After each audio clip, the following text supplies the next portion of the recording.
Good morning, dear students. My name is Pawan Kumar Sharma. I am the faculty of Electrical Engineering Department in Sri Digambar Institute of Technology, dosa. आज हम electrical material के part number 15 के बारे में discuss करने जा रहे हैं। कल हमने जो नॉन स्टाइकियोमेट्री डिफेक्ट्स के बारे में डिस्कस किया था पार्ट नंबर 14 में, जिसमें मेटल एक्सेस डिफेक्ट पड़ा था due to the anion vacancy. लेकिन आज हम जो पढ़ेंगे मेटल एक्सेस डिफेक्ट में ही हम टॉपिक है हमारा ड्यू टू द एनाइन जो डिफिशियंसी हमने कल पढ़ लिया था। Due to the anion vacancy के कारण जो डिफेक्ट आ रहा था वो हमने कल पढ़ लिया था। लेकिन जो आज हमारा टॉपिक है वो है metal excess defect due to the cation interstitially arranged. यदि हमारे कल हमने जो पिछले लेक्चर में पढ़ा था due to the anion vacancy defect पढ़ा था मेटल एक्सेस डिफेक्ट। आज हमारा टॉपिक है मेटल एक्सेस डिफेक्ट कौन सी तरीके से, ड्यू टू कैटाइन इंटरस्टिशियली अरेंज, यानी कैटाइन को इंटरस्टिशियली हम अरेंज कर दें तो उसकी वजह से मेटल एक्सेस डिफेक्ट। हम यहाँ पे जेड एन जो एक क्रिस्टल लेते हैं जेड एन ओ क्या होता है, Zn+2 O-2, यानी Z N O zinc oxide क्या होता है, Zn पे बैलेंसी कितनी होती है +2 O-2, तो Zn+2 O-2, यानी कि Zn O का हम एक क्रिस्टल लेते हैं। तो देखो हम एक क्रिस्टल ले रहे हैं Zn O का, तो यहाँ पे देखो Zn+2 O-2, Zn+2 O-2, O-2 Zn+2, Zn O-2, Zn+2, Zn+2 O-2, Zn+2 O-2, ये हमारा एक क्रिस्टल ले लिया। अब इसमें हमको क्या करना है, डिफेक्ट लाना है। किसकी वजह से, कैटाइन को इंटरस्टिशियली अरेंज करके हमको इसमें क्या लाना है, डिफेक्ट लाना है। तो देखो जब मेरा विदाउट डिफेक्ट, मेरा क्रिस्टल जो विदाउट डिफेक्ट है, जो मेरा लेटिस क्रिस्टल है उसमें जिंक और ऑक्सीजन के कितने एटम्स हैं, जिंक के कितने हैं 6 हैं और ऑक्सीजन के भी कितने हैं 6 हैं। मतलब विदाउट डिफेक्ट है जो मेरा, जो विदाउट डिफेक्ट है जो हमारा जिंक के और जो हमारा ऑक्सीजन के जो एटम है वो क्या है 6:6 है। इसका मतलब क्या है, स्टाइकियोमेट्रिक कोफिशिएंट रेशियो क्या है यहाँ पे क्या हुआ, सेम है या मेंटेन है। स्टाइकियोमेट्रिक कोफिशिएंट रेशियो क्या है, मेंटेन है या बैलेंस है, ये भी बोल सकते हो, या समान है। स्टाइकियोमेट्रिक कोफिशिएंट रेशियो क्या है यहाँ पे, बैलेंस है या मेंटेन है। अब देखते हैं, बात करते हैं डिफेक्ट आने की वजह से क्रिस्टल कैसा होगा। अब डिफेक्ट कैसे लाएं, हम यहाँ क्या करेंगे, हम Zn+2 हम यहाँ कहाँ से जो हमारा जो इंटरस्टिशियली हम क्या करें, Zn+2 को यदि क्रिस्टल में डाल दें तो Zn+2 जब क्रिस्टल में आएगा तो उसके साथ Zn+2 अपने साथ 2 इलेक्ट्रॉन्स भी लाएगा। तो मैं क्या कर रहा हूँ इस क्रिस्टल में, अब मैं क्या कर रहा हूँ, एक Zn+2 को डाल रहा हूँ, ये वाला Zn+2 प्लस के 2 electron.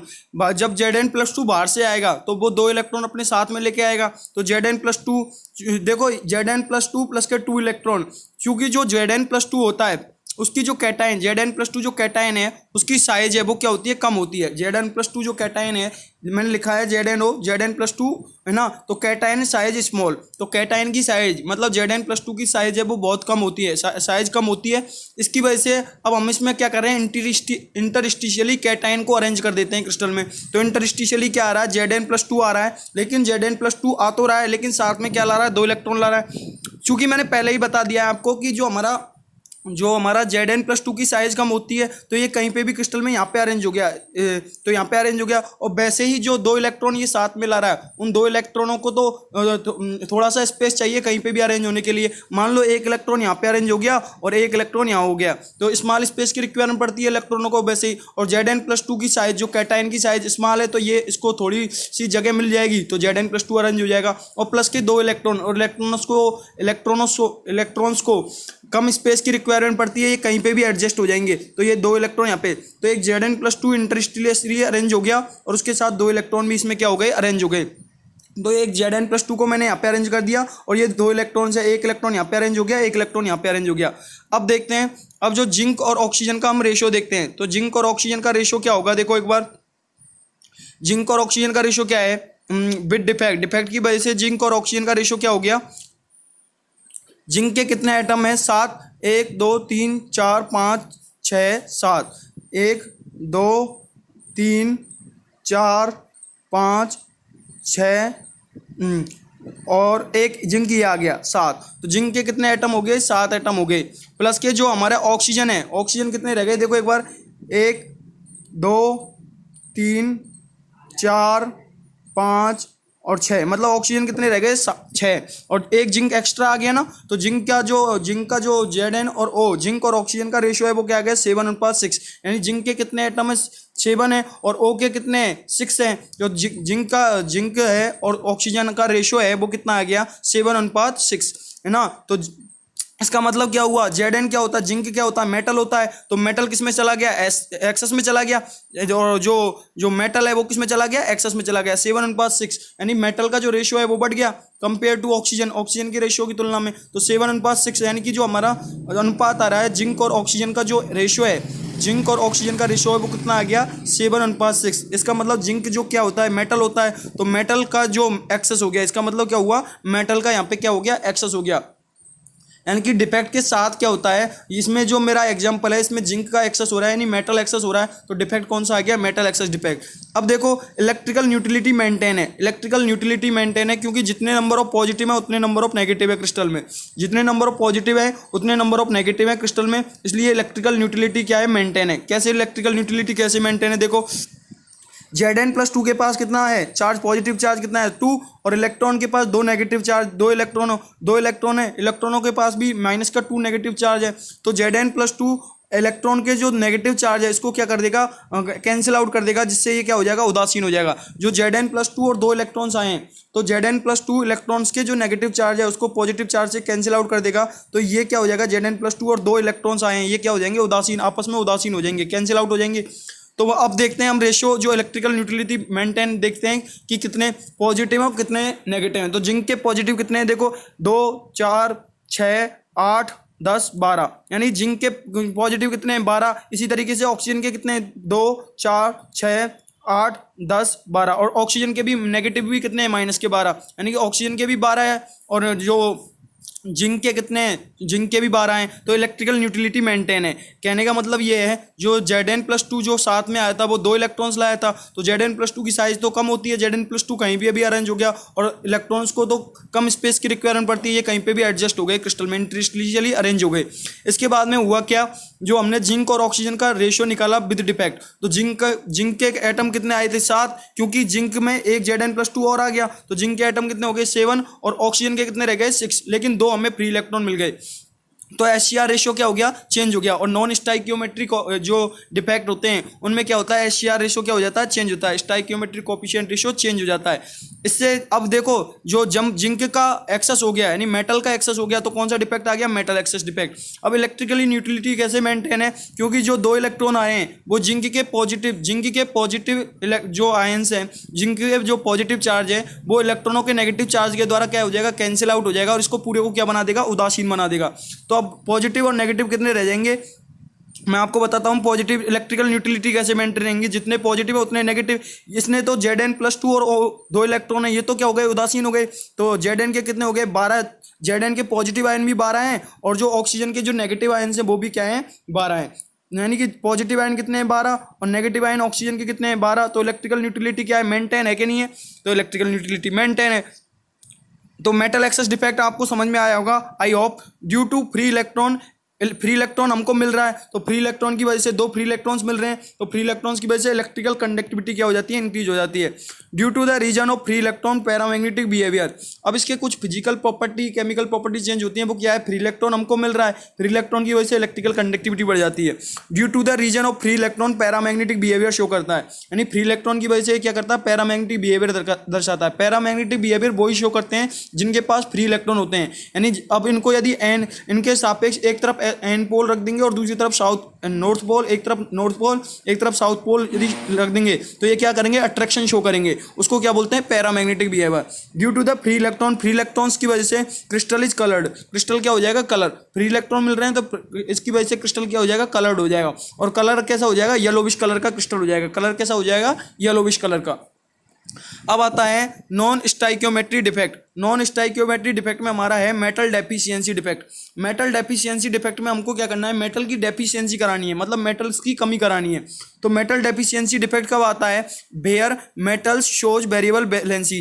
Metal deficiency deficiency defect जब देखने को मिलता है जब मेटल्स जहां मेटल्स हैं जो वेरिएबल वैलेंसी शो करती हो उनमें क्या है मेटल डेफिशिएंसी डिफेक्ट उनके द्वारा देखने को मिलता है। यानी मेटल डेफिशिएंसी में हमको क्या करना है मेटल की डेफिशिएंसी डेफिशिएंसी करनी है, मेटल की कमी करनी है, तो उसकी वजह से जो डिफेक्ट क्रिएट होगा वो क्या कहलाएगा, मेटल डेफिशिएंसी डिफेक्ट। और मेटल डेफिशिएंसी डिफेक्ट कब आता है, कहाँ आता है, जहाँ मेटल्स अपनी वेरिएबल बैलेंसीज, वेरिएबल यानी कि बहुत सी संयोजकताएं शो करती हो, एक दो या इससे दो से अधिक संयोजकताएं एक ही मेटल शो कर रही है, तो उसकी वजह से क्या आता है, जो मेटल डेफिशिएंसी डिफेक्ट आता है। जहाँ मेटल डेफिशिएंसी डिफेक्ट वहाँ पे आता है जहाँ पे मेटल्स वेरिएबल बैलेंसीज को शो करती हो, वेरिएबल यानी वेरिएबल बैलेंसीज शो करती हो। बैलेंसीज का मतलब होता है संयोजकता, तो ये वेरिएबल बैलेंसीज शो करती हो। वेरिएबल बैलेंसीज का जैसे एग्जांपल मैंने लिया है एपी, एपी का जो बैलेंसीज होती है वो +2 भी होती है, एफई पर बैलेंसी होती है वो +2 भी होती है, और एपी पे जो बैलेंसी होती है +3 भी होती है। तो वेरिएबल बैलेंसी शो करने वाला क्या है, एपी। एपी पे +2 चार्ज भी होता है, एपी पे +3 भी होता है। तो एक से अधिक संयोजकता दर्शा रहा है, एक से अधिक बैलेंसी है ना इसकी, तो एक से अधिक बैलेंसी हो वही क्या करता है, वेरिएबल बैलेंसी जो शो करता है, या एक या दो से अधिक जो बैलेंसी हो वही मेटल क्या करता है, मेटल डेफिशिएंसी डिफेक्ट, उसकी वजह से मेटल डेफिशिएंसी डिफेक्ट आता है। जो मेटल्स वेरिएबल बैलेंसी शो करती हो, जहाँ पे वेरिएबल बैलेंसी मेटल के द्वारा शो होती हो, वहाँ पे क्या आता है, मेटल डेफिशिएंसी डिफेक्ट। अब मैंने क्या लिया, FeO का एक क्रिस्टल लिया, FeO फेरस ऑक्साइड का मैंने एक क्रिस्टल लिया। तो यहाँ पे देखो FeO का मैंने एक क्रिस्टल ले लिया, तो Fe पे कौन सा चार्ज होता है, +2 चार्ज होता है, और O पे कौन सा चार्ज होता है, -2। तो मैंने लिखा भी है FeO का एक क्रिस्टल लिया है मैंने, कौन सा क्रिस्टल लिया है, FeO का, और FeO का क्रिस्टल लिया है, तो इसकी वजह से क्या हो रहा है, जब मैंने FeO का क्रिस्टल लिया है तो FeO की क्रिस्टल की वजह से हमने क्या किया है, देखो जब मैं FeO का क्रिस्टल ले रहा हूँ, मेटल डेफिशिएंसी डिफेक्ट किसकी वजह से आते हैं, जहाँ पे मेटल्स, जो मेटल डेफिशिएंसी का मतलब ये है मेटल की हमको कमी करानी है। जब मेटल की कमी हो जाएगी तो मेटल की कमी कैसे होगी, जहाँ मेटल वेरिएबल बैलेंसी शो करेंगी वहाँ पे मेटल डेफिशिएंसी डिफेक्ट होगा। और वेरिएबल बैलेंसी जो वाली जो मेटल्स है वो कौन कौन सी हैं जो शो करती हैं वेरिएबल बैलेंसी, Fe+2 और Fe+3। यानी Fe है वो Fe पे +2 भी +2 बैलेंसी भी पाई जाती है और +3 भी पाई जाती है। एग्जाम्पल मैंने बता दिया है। और FeO का एक क्रिस्टल ले रहा हूँ, FeO का क्रिस्टल क्या होता है, जिसमें क्या होता है, Fe पे पॉजिटिव चार्ज होता है और O है उस पर नेगेटिव चार्ज होता है, और O पे क्या होता है, नेगेटिव चार्ज होता है। तो Fe पे पॉजिटिव चार्ज, O पे -2 चार्ज। तो देखो Fe+2 O-2 Fe+2 O-2 O-2 Fe+2 O-2 Fe+2 Fe+2 O-2 Fe+2 O-2। तो यहाँ पे Fe और ऑक्सीजन का रेशियो है वो कितना है, 6:6 विदाउट डिफेक्ट। यानी विदाउट डिफेक्ट जो Fe और ऑक्सीजन का रेशियो कितना है, विदाउट डिफेक्ट 6:6।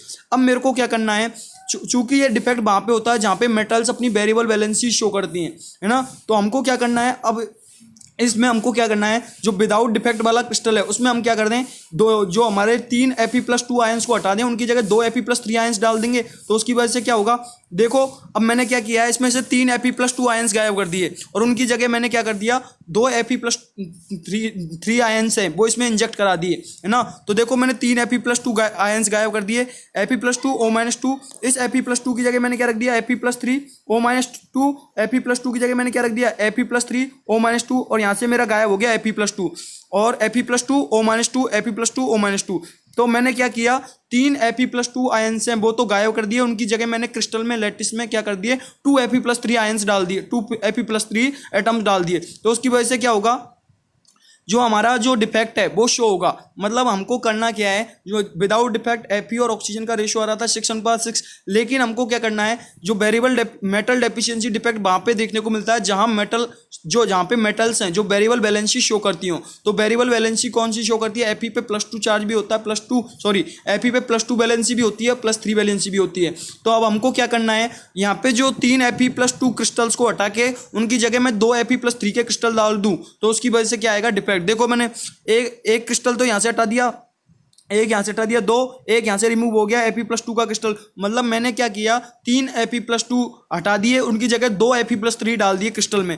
तो उसकी अब देखो Fe और ऑक्सीजन का रेशियो कितना रह गया, देखो Fe के जो ऑक्सीजन का रेशियो, देखो Fe और ऑक्सीजन का रेशियो क्या हो गया, मैं आपको बता रहा हूं। देखो डायग्राम में 1 2 3 4 5 Fe का कितना रह गया, 5 Fe जो है वो कितने हैं, 5 है। ऑक्सीजन का कितना है, देखो Fe का फेरस तो 5 रह गया, ऑक्सीजन का देखो 1 2 3 4 5 6 और ऑक्सीजन कितने पे 6 पे, मतलब मेटल की क्या हो गई डेफिशिएंसी। Fe क्या होता है मेटल्स होता है, और Fe क्या होता है मेटल, तो मेटल की क्या हो गई डेफिशिएंसी हो गई, Fe की क्या हो गई डेफिशिएंसी। तो देखो मींस मेटल डेफिशिएंसी, इसका मतलब क्या हुआ मेटल डेफिशिएंसी हो गई। कहने का मतलब ये है 3 Fe+2 को हटा दो क्रिस्टल में से, उनकी जगह 2 Fe+3 डाल दो, है ना। वेरिएबल वैलेंसी वाला वो क्या है, वो जो एलिमेंट एटम है वो डाल दो, तो उसकी वजह से कौन सा डिफेक्ट शो हो जाएगा, मेटल डेफिशिएंसी डिफेक्ट। यहाँ पे हमने क्या किया है, इस वाले एग्जांपल में 3 Fe+2 को गायब कर दिया, उसकी जगह 2 Fe+3 डाल दिए क्रिस्टल में, तो उसकी वजह से फेरस का जो Fe है जो कितना आ रहा है 5 आ रहा है, और Fe और ऑक्सीजन का रेशो कितना आ जाएगा 5:6। ठीक है, तीन Fe+2 को आपको गायब कराना है, उसकी जगह 2 Fe+3 को डालना है, तो उसकी वजह से Fe और O का रेशियो है वो कितना आ जाएगा 5:6। इसका मतलब क्या हुआ, मेटल की क्या हो गई डेफिशिएंसी। पहले मेटल कितनी थी 6 थी, लेकिन अब कितनी रह गई 5, तो मेटल की क्या हो गई डेफिशिएंसी हो गई, means metal deficiency. SCR ratio change, SCR ratio कैसे चेंज हो गया, देखो SCR रेशो चेंज हो गया, स्टाइकियोमेट्रिक कोएफिशिएंट रेशो चेंज हो गया, क्योंकि Fe के कितने हो गए 5 और ऑक्सीजन के कितने हो गए 6, तो स्टाइकियोमेट्रिक कोएफिशिएंट रेशो तो चेंज हो ही गया। आगे देखते हैं हम, देखो Fe+2 और Fe+3 और O-2 का मैंने क्या निकाला रेशो निकाला है, Fe+2 Fe+3 और O-2 का रेशो, Fe+2 अनुपात Fe+3 अनुपात O-2 इनका रेशो निकाला है। तो Fe+2 के कितने क्रिस्टल थे 3, देखो इसमें Fe+2 कितने हैं, तो Fe+2 के देखो कितने हैं, एक और कहाँ गया 1 2 3, तो Fe+2 का रेशो Fe+2 कितने हैं 3। Fe+3 देखो क्रिस्टल में कितने हैं Fe+3, तो Fe+3 देखेंगे तो हमने 2 Fe+3 डाले हैं, तो एक Fe+3 ये रहा एक ये रहा, तो Fe+3 के कितने हो गए 2, और ऑक्सीजन के कितने हैं 6। ऑक्सीजन देखो एक बार कितने हैं, ऑक्सीजन के देखते हैं हम कितने हैं, ऑक्सीजन के देखो कितने हैं 6, ऑक्सीजन के टोटल कितने हैं देखो 1 1 2 3 4 और 5 और ये 6, ऑक्सीजन के कितने हैं 6। तो Fe+2 और Fe+3 और O-2 का रेशो कितना आ गया 3:2:6। इलेक्ट्रिकली न्यूट्रलिटी मेंटेन है, इलेक्ट्रिकल न्यूट्रलिटी क्यों मेंटेन है, क्योंकि जितने नंबर ऑफ पॉजिटिव है उतने नंबर ऑफ नेगेटिव है। पॉजिटिव चार्ज गिन लो कितना है पॉजिटिव चार्ज, और नेगेटिव चार्ज गिन लो। पॉजिटिव चार्ज गिनेंगे तो 2 और 3 5, देखो 2 3 5 3 8 8 और 8 के बाद में 2 10 और 2 12, यानी पॉजिटिव चार्ज कितना है 12। अब नेगेटिव चार्ज गिनते हैं, नेगेटिव का चार्ज कितना है 2 2 और 2 4 6 8 10 12, यानी यानी पॉजिटिव चार्ज भी 12 है और नेगेटिव चार्ज भी क्या है 12 है। नेगेटिव चार्ज कितना है 12, तो इसका मतलब जो पॉजिटिव और नेगेटिव चार्ज इक्वल हैं, पॉजिटिव और नेगेटिव चार्ज है, जितना पॉजिटिव है उतना नेगेटिव चार्ज है, तो उसकी वजह से क्या हो जाएगा इलेक्ट्रिकली न्यूट्रलिटी मेंटेन है। जितने नंबर ऑफ पॉजिटिव आयंस है उतने ही नंबर ऑफ नेगेटिव आयंस भी हैं, तो इसकी वजह से क्या इलेक्ट्रिकल न्यूट्रलिटी मेंटेन है, यानी जितना पॉजिटिव चार्ज है उतना नेगेटिव चार्ज भी है, तो इसलिए इलेक्ट्रिकल न्यूट्रलिटी क्या है मेंटेन है। डेफिशिएंसी विल कम, डेफिशिएंसी आएगी when metal shows variable valency, ये तो मैंने पहले ही बता दिया, जब कोई भी मेटल वेरिएबल वैलेंसी शो करेगी तो उसकी वजह से डेफिशिएंसी आएगी। Fe और ऑक्सीजन का रेशो हमने निकाला था विद डिफेक्ट, एंड डिफेक्ट के साथ जो Fe और ऑक्सीजन का रेशो आया था वो कितना आया था 5:6। मतलब Fe क्या हो रहा है, यानी कि जो मेटल है वो किस में जा रहा है डेफिशिएंसी में, मेटल की क्या हो रही है कमी हो रही है। तो Fe यानी जो पहले क्या आ रहा था विद डिफेक्ट क्या आ रहा था 6:6 था रेशियो, लेकिन अब क्या हो गया विद डिफेक्ट 5:6, तो मेटल का क्या हो गया डेफिशिएंसी हो गई, मेटल की कमी हो गई, यानी कितना रह गया 5, पहले 6 से अब कितना रह गया 5, तो मेटल डेफिशिएंसी डिफेक्ट। ठीक है, अब है इम्प्योरिटी डिफेक्ट। इम्प्योरिटी डिफेक्ट की हम बात करते हैं। इम्प्योरिटी डिफेक्ट होता क्या है, these defect arise from foreign atoms are present at the lattice site. These defects arise when foreign atoms are present at the lattice site, यानी लैटिस साइड में यदि फोरिगन एटम्स जब प्रेजेंट हो तो ये डिफेक्ट अराइज होता है, उत्पन्न होता है। ये डिफेक्ट कब अराइज होता है, जब लैटिस साइड में फोरिगन एटम्स प्रेजेंट हो in place of host atom, host atoms के प्लेस होस्ट एटम्स की जगह पे क्या हो जाए जो फोरिगन एटम्स आ जाए, तो उसकी वजह से क्या आ जाएगा तो डिफेक्ट आ जाएगा। कौन सा डिफेक्ट आएगा इम्प्योरिटी डिफेक्ट। और at the back and interstitial sites, और जो बैक एंड इंटरस्टिशियल साइड्स पर, और it is present at the back and interstitial side, और यह बैक एंड इंटरस्टिशियल साइड्स पर क्या होता है प्रेजेंट रहता है। Example N type semiconductor and P type semiconductor. The process of adding impurities to the crystal is known as doping, यानी कि जो इम्प्योरिटीज को ऐड करने की प्रक्रिया है क्रिस्टल में, क्रिस्टल में, या क्रिस्टल में जो इम्प्योरिटीज को ऐड करने की प्रक्रिया है वो क्या कहलाती है, डोपिंग कहलाती है। अब देखो जैसे कि मैंने ये लिया एक, ये जो मैंने जो एटम्स हैं जो वो जो जुड़े हैं, साथ में जुड़े हुए हैं, वो क्या है, होस्ट एटम्स हैं। ये वाले जो एटम्स हैं जो साथ में जुड़े हुए हैं वो क्या है, होस्ट एटम्स है। ये हमारा जो साइट है, जो खाली जगह है वो क्या है, बैक एंड इंटरस्टिशियल साइट्स है।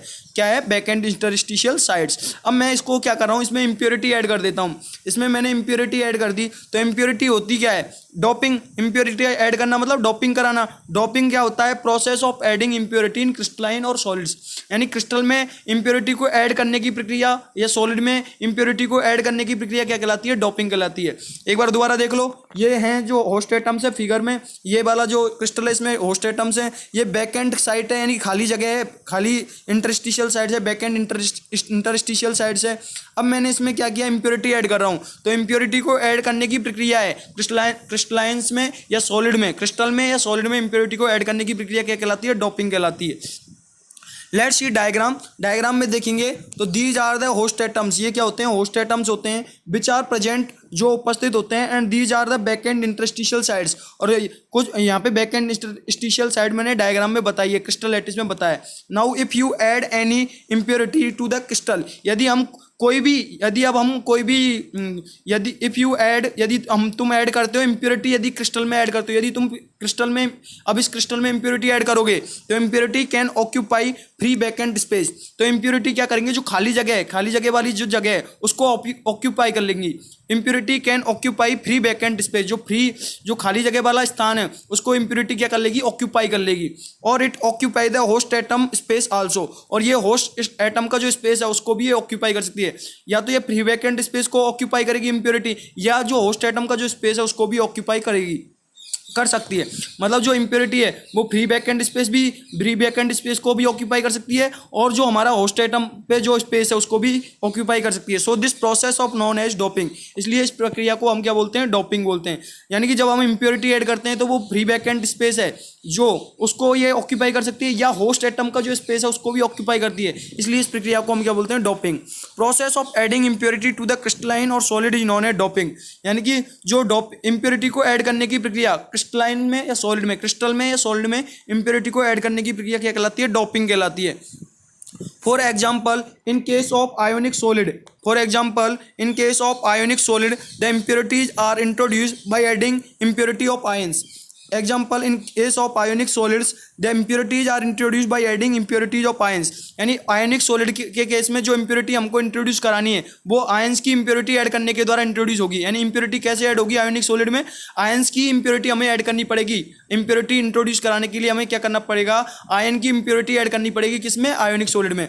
Are in different valence state from that of host atoms, host ions, यानी और इनका जो बैलेंस स्टेट है वो होस्ट आयन से बिल्कुल डिफरेंट होता है। बैलेंसीज क्रिएट होती हैं if molten NaCl containing a little impurity of SrCl2 is allowed to cool. यानी बैलेंसी कब क्रिएट होगी, मतलब रिक्तिस्थान कब आएगा, जब यदि molten NaCl containing a little impurity of SrCl2, यदि जो मोल्टन NaCl है उसमें थोड़ी सी इम्प्योरिटी किसकी है, स्ट्रोंशियम क्लोराइड की, यदि थोड़ी सी इम्प्योरिटी है तो उसकी वजह से क्या होगी, बैलेंसीज क्रिएट होंगी। इज अलाउड टू कूल, यानी कि जो ठंडा इज अलाउड टू कूल होने के लिए। तो हमने बैलेंसी कब क्रिएट होगी, यदि मोल्टन NaCl में एक थोड़ी मात्रा में इम्प्योरिटी स्ट्रोंशियम क्लोराइड की यदि हम डाल देंगे तो उसकी वजह से बैलेंसी क्रिएट होगी।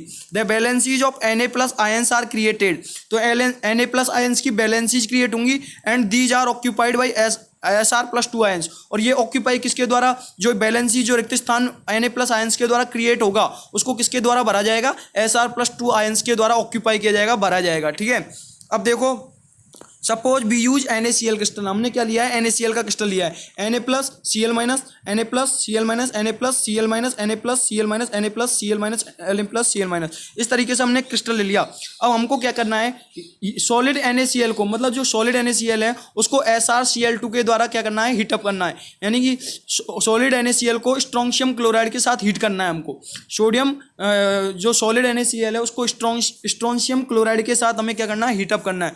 जब हीटअप करेंगे तो देखो विदाउट डिफेक्ट, तो ये मेरा क्रिस्टल ऐसा है, ये विदाउट डिफेक्ट है क्रिस्टल, ये विदाउट डिफेक्ट है, और विद डिफेक्ट क्रिस्टल कैसा हो जाएगा, ऐसा। अब जब हमने इसको सोडियम, जो हमारा सोडियम सॉलिड NaCl है, उसको स्ट्रोंशियम क्लोराइड के साथ हीटअप किया है, तो उसकी की वजह से क्या होगा, देखो SrCl2 होता क्या है, SrCl2 एक साल्ट होता है जो जिसमें Sr के +2 होते हैं, Sr पे जो बैलेंसी होती है वो +2 होती है, Sr पे जो संयोजकता होती है +2 होती है, और Cl पे माइनस। ठीक है, तो हमको क्या करना है, SR+2 पे बैलेंसी कितनी होती है, +2, और Na पे जो सोडियम पे बैलेंसी कितनी होती है, 1, यानी सोडियम की संयोजकता 1 होती है, और SR+2 की संयोजकता कितनी होती है, 2। सोडियम की बैलेंसी 1 और SR+2 की जो बैलेंसी होती है वो कितनी होती है, 2। अब हमको क्या कराना है, ये जो क्रिस्टल है इसमें जो स्ट्रोंशियम SR+2 आयन है, वो SR+2 आयन है, इसमें से हमको क्या कराना है, 3 Na+ को मैं गायब कर दूं, और उसकी जगह मैं क्या कर दूं, स्ट्रोंशियम SR+2 आयंस ने Na+ को रिप्लेस किया है, मतलब SR+2 आयंस ने क्या किया, Na+ को रिप्लेस कर दिया।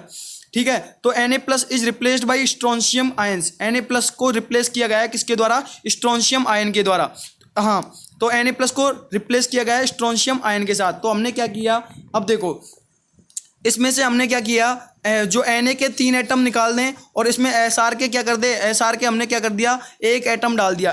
ठीक है, SR+2, देखो एक बार यहाँ पे मैंने क्या किया है, Na के मैंने ये 2 एटम भगा दिए, एक सॉरी Na के 3 की जगह, सॉरी Na 3 नहीं, Na के 2, जो Na के 2 एटम्स हैं, Na के 2 हैं वो गायब कर दिए, मतलब ये Na मैंने गायब कर दिया, ये Na गायब कर दिया, और इसकी जगह मैंने क्या डाल दिया, एक SR+2 डाल दिया, यानी एक स्ट्रोंशियम डाल दिया, यानी 2 Na+ को क्रिस्टल में से गायब करा के, मतलब ये दोनों ये Na+ और ये Na+ गायब करा दिया, और इसकी जगह एक सिंगल क्या डाल दिया, SR+2 डाल दिया क्रिस्टल में। तो देखो Na+ Cl-, ये Na+ गायब करा दिया, इसकी जगह SR+2, और ये Na+ गायब हो गया, 2 Na+ की जगह एक SR+2 डाल दिया, ये याद रखना है आपको, यानी 2 Na+ को रिमूव करा के उसमें क्रिस्टल में क्या डाल दिया, एक SR+2 डाल दिया।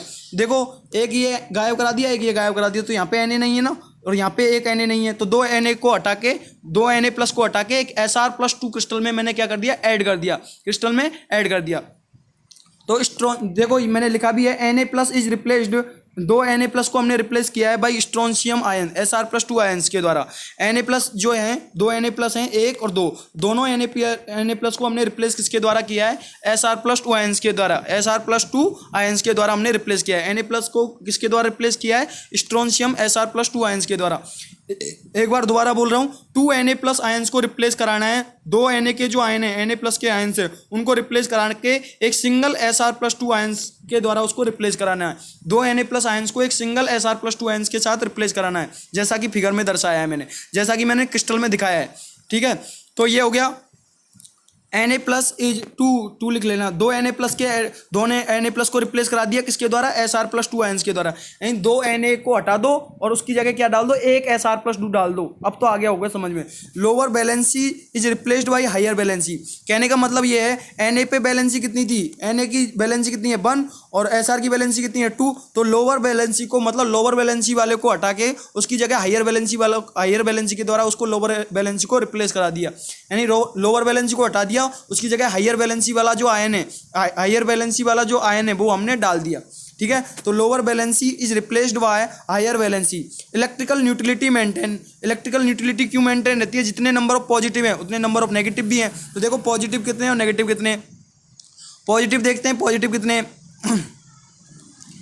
पॉजिटिव कितने हैं, देखो एक पॉजिटिव, 3, 1 और 2, 3, 3 एक 4, 5 और 6, यानी Na के पॉजिटिव कितने हैं, Na कितने हैं पॉजिटिव, जो पॉजिटिव आयंस कितने हैं, सॉरी पॉजिटिव Na नहीं, पॉजिटिव आयंस कितने हैं 6।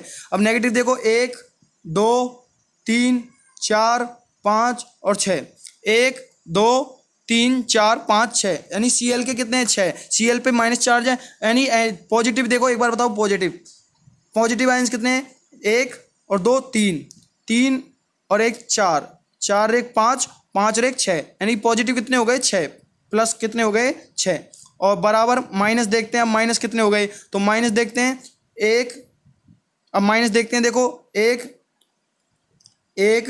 2, 3, 4, 5 और ये 6, Cl के कितने हैं 6, तो 6:6, मतलब जितने नंबर ऑफ पॉजिटिव है उतने नंबर ऑफ नेगेटिव हैं, इसलिए इलेक्ट्रिकल म्यूटिलिटी भी क्या रहेगी, मेंटेन रहेगी। मतलब एक बार और बता दे रहा हूँ मैं आपको, Na+ को 2 Na+ के आयन को रिप्लेस करा दो, उसकी जगह क्या डाल दो, एक Sr+2 आयन्स डाल दो, उसकी वजह से क्या आएगा, डिफेक्ट आएगा। उसको हमने और डिफेक्ट कैसे आएगा, हाइयर वैलेंसी के कारण क्या आएगा, डिफेक्ट आएगा। हाइयर वैलेंसी के डालने के कारण क्रिस्टल में क्या आएगा, डिफेक्ट आएगा, और उसको क्या बोलेंगे, इम्प्योरिटी डिफेक्ट, उसको क्या बोलेंगे, इम्प्योरिटी डिफेक्ट। ठीक है, तो इसकी वजह से डिफेक्ट आएगा, मतलब हाइयर जो लोअर वैलेंसी को हमने रिप्लेस कराया है किसके द्वारा, हाइयर वैलेंसी के द्वारा रिप्लेस कराया है, यानी 2 Na+ आयन को रिप्लेस कराया है, एक Sr+2 आयन्स के द्वारा रिप्लेस कराया है। इलेक्ट्रिकल न्यूट्रलिटी बनी रहेगी, क्योंकि जितने नंबर ऑफ पॉजिटिव आयन्स है उतने नंबर ऑफ नेगेटिव आयन्स है, इसलिए इलेक्ट्रिकल न्यूट्रलिटी मेंटेन रहेगी।